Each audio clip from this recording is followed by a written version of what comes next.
Thomas comes to breakfast. Thomas the tank engine has worked his branch line for many years.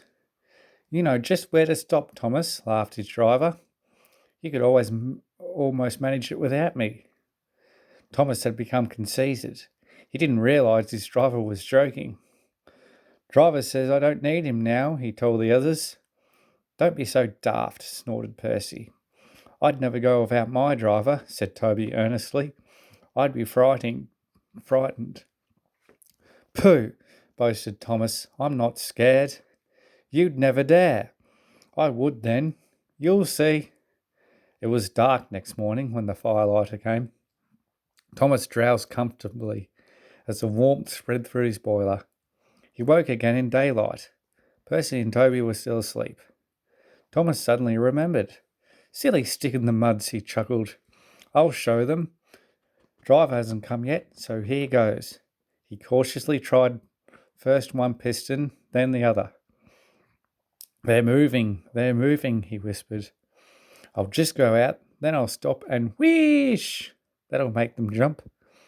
Very, very quietly, he headed for the door.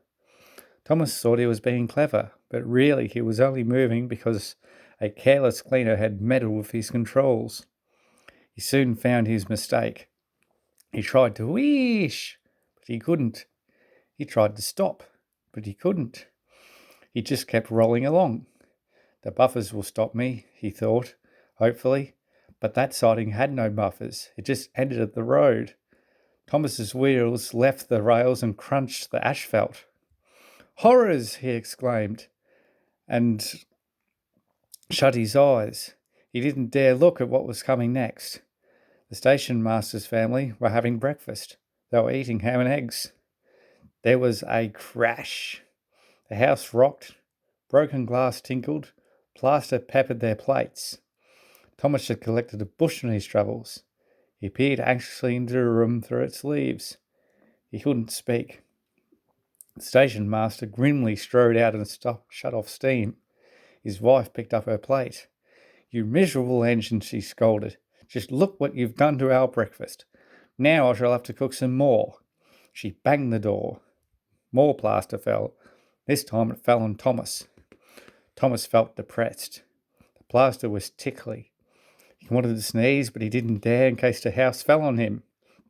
Nobody came for a long time. Everyone was much too busy. At last, workmen propped up the house with strong poles. They laid rails through the garden.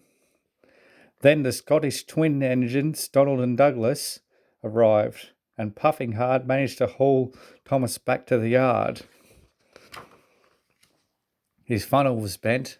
Bits of fencing, the bush, and a broken window frame festooned his front, which was badly twisted. He looked real funny. The twins laughed and left him. He was in disgrace. You're in a lot of trouble, Thomas. I know, sir. I'm sorry, sir. Thomas's voice was muffled behind his bush. You must go to the works and have your front mended. It will be a long job. You've sure, faltered Thomas. Meanwhile, said Sir Topham Hatt, a diesel rail car will do your work. A diesel, sir, Thomas spluttered.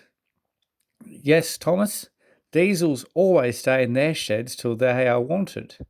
Diesels never gallivant off to breakfast in station masters' houses. Sir Topham Hatt turned on his heel and walked away.